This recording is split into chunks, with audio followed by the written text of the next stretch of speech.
Here we're asked to solve an equation where x is the exponent. X is a power rather than a variable, so it's a strange kind of function. To solve something like this, you need to somehow make it look like something familiar to you, either a linear expression or a quadratic. And it's looking like this is probably going to look like a quadratic. So first of all, look at the x and look at the base. You've got a 3 here, a 3 here, and a 9 here. So if you recognize that 9 can be written as 3 squared, then we can rewrite this equation as 3 squared to the power x minus 3 to the power x times 3 to the minus 1, because when you multiply, you add powers. So you know that when you have a to the power n times a to the power n, it's a to the power m plus n. So whenever you have the addition of powers, you're allowed to simply subtract it or break it into a product. Or you can use the other relationship that am divided by an is a to the m minus n. And that way, rather than writing it like that, you can simply say it's divided by 3.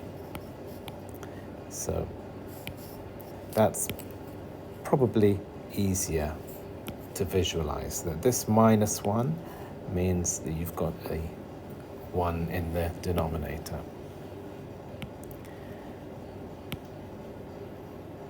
And then you've got plus 6 times 3 to the power x minus 2 equals 0.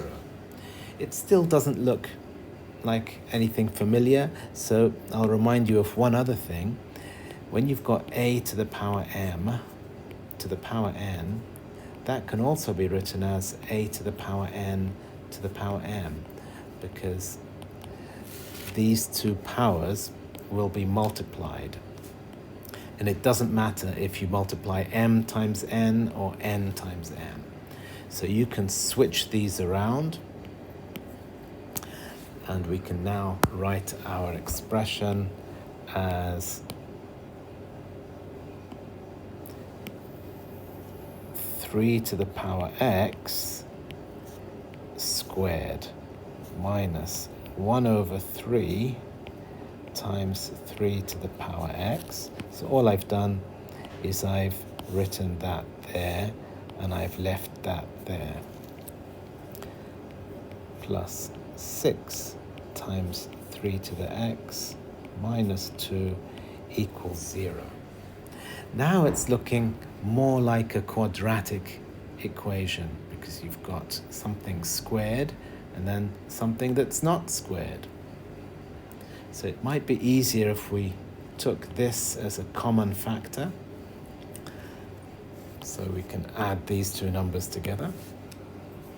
So we have 3 to the power x squared plus 3 to the power x minus 1 over 3 plus 6 minus 2 equals 0. So all I've done is I've taken this there and that there. And I've taken 3 to the power x as a common factor. I can now write this as 3 to the power x squared plus 17 over 3, 3 to the power x minus 2 equals 0. And if you look at that, this variable is squared, so we now have a quadratic. So if you look carefully, it's quadratic. It's a disguised quadratic, but it's a quadratic. So you could, if you want, choose another variable and say, let's call that something else. Let's say we call that y. So therefore this would be y squared. So you've got y squared plus 17 over 3y minus 2 equals 0. To get rid of the 3 in the denominator, what you could do is multiply both sides by 3. So you'd have 3y squared plus 17y minus 6 equals 0.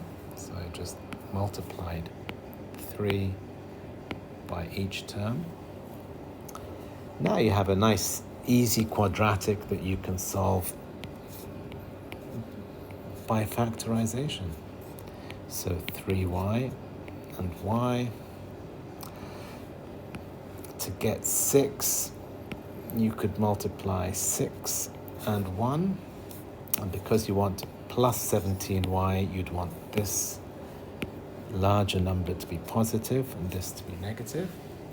You can check. Minus y plus 18y is 17y.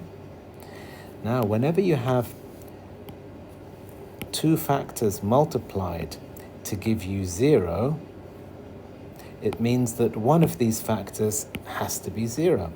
So we can say 3y minus 1 equals 0, or y plus 6 equals 0. So y equals 1 over 3, or y equals minus 6. So now we found our two solutions to this quadratic. But we need to remember that y is actually 3 to the power x. So we need to return this to 3 to the power x. So 3 to the power x equals 1 over 3, or 3 to the power x equals minus 6. So what does this power have to be to give you 1 over 3? Clearly, this has to be 3 to the minus 1. So x needs to be minus 1. That's our solution. If you look at this, what's the value of x that'll give you a negative 6? It's not possible to raise 3 to any power to give you negative 6, so there is no solution to this. So this has no solution, or no real solution. Okay, so our only solution is x equals minus 1. And we can check that. We can go back to our original function and include or put our value of minus 1 in there and check, do we get 0? So if you put our solution of minus 1 into the expression, into your calculator, minus 1 there, minus 1 there, minus 1 there, you get 0.